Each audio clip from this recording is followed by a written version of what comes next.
Ya, selamat datang Surabaya, Bang. Ya. Siap. Bang Boya, terima kasih. Ya, gimana Bang kronologinya, Bang? Kronologinya, Bang, dari awal, Bang. Ya, jadi sebulan yang lalu, Siap. kira-kira di awal puasa ya, sebelum puasa ya, sudah ada beberapa orang yang mengadu ke kita bahwa ditipu dan diperdaya oleh seseorang yang bernama Kenny Hermansyah. Nah, kasih KTP ke kita, tapi dari tulisan KTP-nya udah kelihatan kayak nggak logik gitu tulisannya. Wah, ini kayak KTP buatan. Nah, terus tadi setelah itu di awal puasa makin banyak orang yang karena kebetulan hampir 30% viewers atau subscriber YouTube saya itu kebanyakan para TKW sebetulnya. Dan di Instagram saya juga itu sekitar ada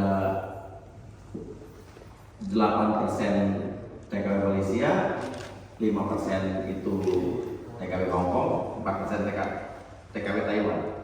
Jadi dari dulu sering banget orang yang sering ngadu tentang kasus-kasus yang terjadi. Tapi unik, biasanya kan kasusnya kan disiksa majikan, diterlantarkan, tidak digaji. Ini justru ditipu oleh orang Indonesia juga. Modusnya ada yang love scam, ada yang dia bermodus pura-pura dipacarin, mau dinikahin. Nah, ini ternyata bukan hanya satu orang, beberapa orang yang mengadu hampir sama. Modusnya adalah kenalan ditantang itu kayak aplikasi dating. Terusnya juga selain itu juga lewat Facebook juga. Terus juga dengan modus ingin dinikahi, janji dinikahi sampai sumpah di atas Al-Quran itu beberapa orang hampir sama. Setelah itu mereka melakukan hubungan seperti suami istri. Dan disitulah divideokan dan difoto. Dan melalui foto dan video itu akhirnya orang ini selalu memeras para TKW ini untuk meminjam duit di bank untuk alasan macam-macam. Ada untuk keperluan ibunya, ada dia ada sakit, ada akan dijadikan modal usaha. Dan kalau tidak mau, dia selalu mengancam dengan saya punya foto dan video yang akan disebarkan. Dan akhirnya ada beberapa yang sudah disebarkan ke orang tuanya, ke keluarganya, ke Facebook gitu kan, dengan akun-akun anonim. Tapi udah pasti beda dari dia, karena kan yang megang foto dan video dia. Dan sampai akhirnya ada beberapa orang yang hamil oleh orang ini, dan akhirnya dialah berani speak up. Tapi ternyata juga kasus ini juga sudah sempat diajukan di KJRI Hongkong, sudah koordinasi dengan Kompol Anggi, dan akhirnya sudah berkoordinasi dengan Kubinter ya, dan akhirnya sudah ditangani sebetulnya juga. Tapi jadi sama-sama kita concern dan tiba-tiba nyambung gitu kan. Dari podcast saya juga viral, dan juga sudah ditangani oleh kepolisian di Polda Jatim khususnya. Dan kemarin juga saya sempat juga menyediakan layanan pengacara gratis untuk para TKW itu. Ada Bapak Martin Simanjuntak yang sudah mengadvokasi mereka. Tapi ternyata juga sebelum itu terjadi laporannya, ternyata Polda Jatim juga lebih dulu menjemput mulai langsung datang ke korban yang inisialnya E yang sudah pulang ke Indonesia, dan itu yang memiliki utang kalau nggak salah hampir 7 bank, berapa ratus juta ya, 120 juta. Terus dia juga kalau nggak salah yang sempat mau bunuh diri juga di Hongkong, tapi dia sudah pulang ke Indonesia dan langsung dijemput bola sama tim subdit cyber Polda Jatim. Dan tiba-tiba pas hari Jumat Sabtu pagi saya dikabari ternyata sama Pak Adil sudah ditangkap. Oh, saya kaget udah ditangkap gitu kan. Padahal yang laporan yang di Hongkong belum selesai gitu kan, karena surat kuasanya belum kirim balik ke saya gitu. Terus saya ditangkapnya Jumat malam. Dan dari situlah kita berkoordinasi, saling tukar informasi. Dan juga ternyata kan ada beberapa orang juga yang akhirnya setelah viral di podcast Buya TV ini menghubungi saya, dan dia adalah korban-korban lain dan juga saksi-saksi lain dan juga adalah mantan-mantan istrinya juga. Ada mantan istrinya juga yang mengaku memberikan keterangan sama kita juga, dan itulah semua informasi sudah kita berikan juga ke pihak Polda Jatim. Dan alhamdulillah di Hong Kong pun habis itu gak lama Pak Jari juga udah ngasih kabar dan ditangkap. Jadi di Hong Kong nih heboh banget dan nama Polda Jatim viral sekali Pak di Hong Kong. Gitu ya. Dan sekarang juga kalau lihat YouTube saya, Pak Mani juga sempat datang abang-abang dari Subdit Cyber ke podcast saya. Itu semua organisasinya luar biasa, dan malah teman-teman di Hong Kong bilang ini mereka kaget bukan karena cepat, tapi terlalu cepat katanya. Karena mereka sebetulnya para TKW sempat bertanya di podcast yang pertama, kita ini orang biasa katanya. Kita nih TKW ini adalah orang yang menurut mereka katanya gak bakal dipandang, gak mungkin masalah kita ditangani, percuma katanya. Tapi ternyata enggak, ternyata mereka Polda Jatim yang jemput bola duluan dan ini sudah ditangkap alhamdulillah. Justru saya pengen mendengar juga kronologisnya akhirnya bagaimana bisa ditangkap ya, teman-teman atau bapak-bapak kita dari Subdit Cyber Polda Jatim.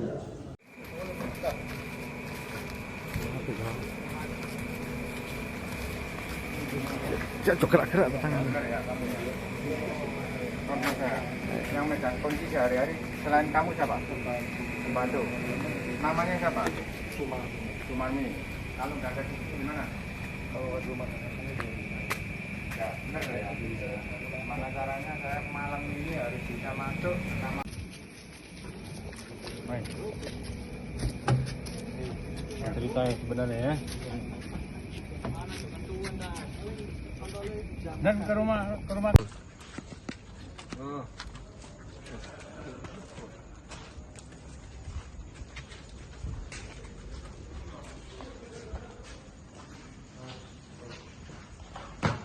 Jujur yang penting ya, kamu jujur, terus kooperatif, ya apa yang kamu lakukan, ya kata semuanya, ya.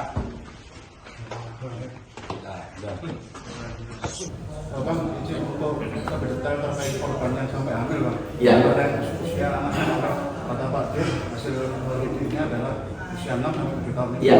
Sistem kejahatan seperti apa, Bang? Apakah memang si pelaku ini menghamili korban kemudian menelantarkan begitu saja atau?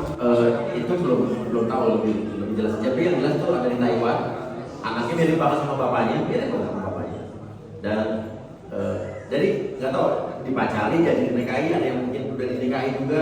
Jadi modusnya kurang lebih gitu. Pokoknya janji-janji percintaan. Ada yang jadi dinikahin, ada yang dinikahin, ada yang cuma dipacarin, ada yang deketin doang. Dan dia itu selalu berhasil membuat wanita-wanita itu juga meminjamkan uang ke bank untuk dia. Walaupun ada wanita-wanita yoga yang tidak ada foto atau video sure-nya, dia juga bisa membuat wanita-wanita itu terperdaya dan pinjam duit terus. Dan kalau saya lihat juga kayak ada modusnya gini, wanita ini udah terlanjur meminjamkan duit, masuk duit ke terlalu banyak, misalnya 30 juta sampai akhirnya sebesar 90 juta. Jadi dia tidak bisa ngomong karena dia merasa kalau dia ngomong, dia takut uangnya nggak balik. Jadi makin dalam. Jadi orang ini kayaknya udah pinter banget, udah. Menurut saya sih kayak udah pekerjaan tetap. Karena ini terakhir terjadi dari tahun 2015. Dan kemarin ada satu kabar lagi, baru kemarin 2 hari yang lalu, korban hamil yang ada di Hong Kong keguguran. Tapi kemarin tadi juga baru dihubungi sama Kompol Anggi dari Konsul Jenderal Republik Indonesia di Hong Kong, sudah didatengin dan kondisi psikisnya sudah baik. Bang, jumlah yang hamil kemudian melahirkan itu berapa, Bang? Yang speak up di saya cuma 2 yang berani speak up ngomong, tapi yang lain nggak mau speak up. Tapi cuma ada di grup kita, di grup WhatsApp kita. Dan sama yang keguguran itu, Bang? Iya itu.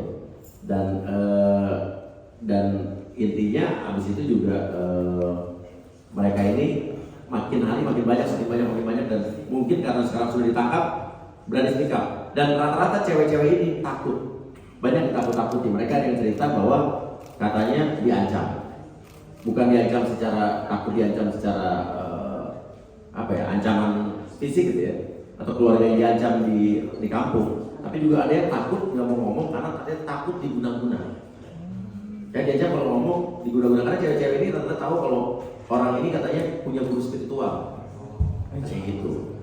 Jadi mereka tuh takut untuk ngomong. Jadi macam di bulan-bulan itu ya mungkin.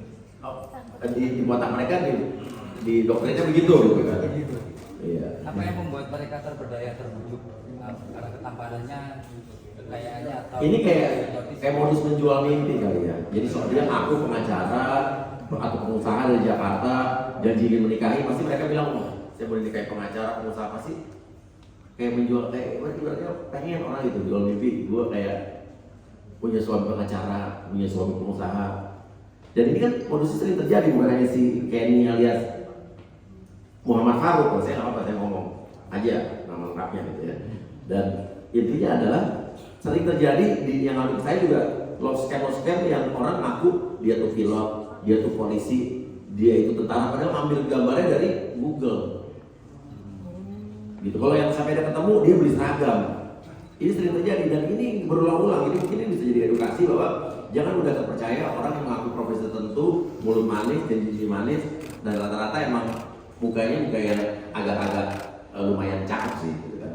Kalau jelek itu orang mungkin kalau mukanya kayak saya juga sama kali ya. Jujur banget. Jujur. Tapi ini ibaratnya ngelihat si Faruk ini juga pas lihat fotonya udah ketangkap juga mukanya nggak cakep-cakep amat juga. Ini lain, ini. Masih ganteng gue sih. Pak Uya, Iya. itu buat dari semua yang pacaran itu ada yang waktu bersamaan atau beda-beda waktu? Nah, ada juga wanita yang diperdaya sama dia untuk membujuk wanita lain untuk meminjamkan uang di bank. Padahal dia pada saat itu merasa pacarnya. Tapi saya juga tanya, kenapa lu gak curiga? Saya curiga, tapi saya takut. Semuanya itu kenal di Tantan itu. Ada yang ditantang, ada yang di Facebook, ada yang dikenalin teman-teman itu. Kalau di Tantan itu selama di Jakarta mana berfoto nggak? Saya nggak tahu apa tantan, saya juga belum pernah main tantan, supaya penasaran juga nih. Awas lu, awas. Ya, saya malah lagi balik mau coba micet. Jangan balik tuh. Iya. Kan izin sedikit. Iya. Jawab Pak Farhan. Iya. Ini tadi ada informasi mengenai si tersangka menggunakan modus dari guru spiritual. Ini apa benar dengan mereka? Apakah benar di hari Jumat itu tersangka ditangkap di spiritual tempat guru spiritual? Habis itu juga konsultasi di situ, bahwa mereka ditangkap tim cyber Kepres Polda. Ya, ini kan sementara baru pengakuan yang bersangkutan. Apakah betul itu guru spiritual atau bukan, ya kita masih perlu dalami. Tapi memang betul seperti yang disampaikan Pak Uya, modus dari pelaku ini, ya mohon maaf, salah satunya untuk meyakinkan korbannya itu adalah bersumpah di atas Al-Quran. Kemudian juga menghubungi seseorang yang seolah-olah katanya guru spiritual. Tapi apakah itu betul guru spiritual atau bukan, kita belum tahu. Mari masih perlu pendalaman. Apakah ada kemungkinan akan banyak pihak yang akhirnya terlibat dalam proses penyidikan dan akan bertambah tersangka dalam melancarkan praktik dari si tersangka F ini?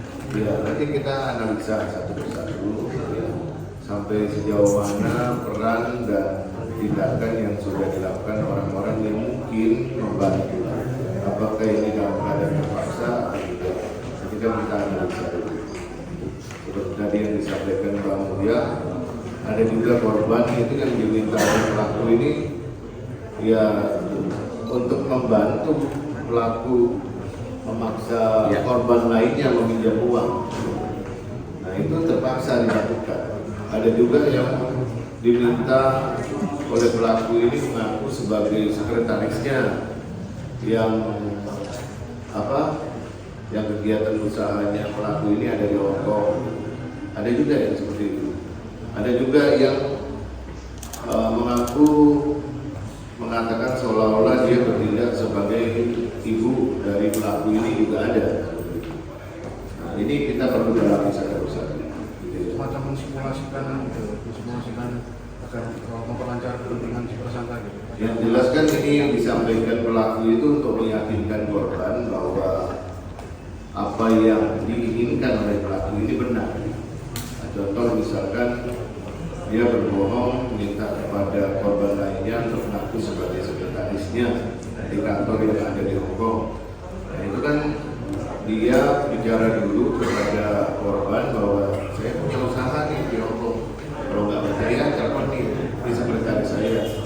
Nah, sekretaris ini ngomong, padahal sekretaris itu korban juga. Seperti itu. Dan terakhir, apakah ditemukan barang bukti berupa benda aneh yang merujuk pada konsep jimat, ajang atau semacam dan mengajar tersangka secara suplementar? Sementara ini hasil penyelidikan kami dan dari barang bukti yang kami temukan yang ada mungkin ya sebenarnya seperti ini. Apa aja sih buktinya? ATM, terus ya seperti konten, kemudian KTP yang diubah namanya menjadi Kenny, Manipulasi. ya itu aja sih. Oke. Bukti-buktinya apa aja? Ini Pak, handphone, Ini sebenarnya handphone yang digunakan sama dia untuk ya, ini handphone yang digunakan. paspor, Paspor berarti namanya bukan Kenny ya, nama asli dia ya Pak. kemudian ada kartu nama. Oh ini kartu nama yang dia gunakan untuk menipu gitu ya. Ya. Dan uang yang masih ada di rekeningnya kemarin yang diakui sebagai hasil dari perbuatan kekerasan atau penipuan tersebut. Oke. Oh di rekeningnya masih ada uang 20 juta. 20 juta. Oke, foto-foto bisa dipapang. Kamu ya belum lebih baik Pak. Oh, iya, Pak. Iya, Pak. Jadi tadi saya jadi analis ya Pak. Bisa aku ya.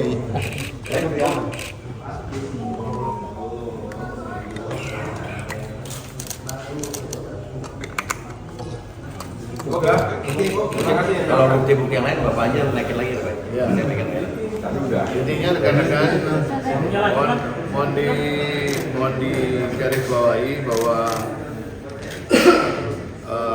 tindakan yang kami lakukan ini adalah membuktikan bahwa pemerintah hadir, ada dan concern terhadap permasalahan-permasalahan yang dialami oleh pekerja migran Indonesia yang ada di luar negeri. Tentunya juga ada peran dari Bang Uya serta Mbak Yuni ya, yang ada di Yuni TKW Hongkong ya. Hongkong. Tentunya juga banyak membantu dan kami siap apabila ada laporan-laporan terkait dengan penipuan, pemerasan atau pornografi yang dialami oleh TNI di luar negeri, manakala nanti lokusnya ada di Jawa Timur. Seperti itu. Terima kasih. Cukup ya? Cukup. Terima kasih.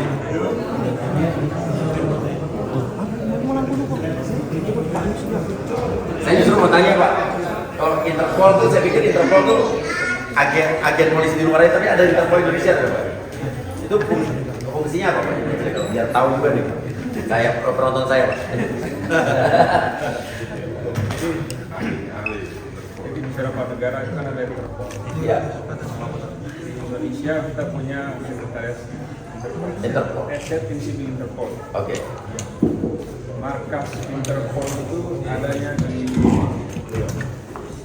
Lyon. Di Prancis ya. Dan artinya kalau misalnya kejahatannya udah lintas negara, Interpol di sini bisa berperan dari itu Pak. Interpol berperan. Iya. Pertama memberikan bantuan dukungan kepada aparat-aparat kepolisian negara tertentu. Biasa. Keren, saya baru tahu malah itu. Jadi kalau ada permasalahan TNI bisa berhubungan. Oke, benar. Siap Pak. Siap. Yes. Lu memang gila, lu sudah gila. Gue pikir gue yang gila, tapi lu malah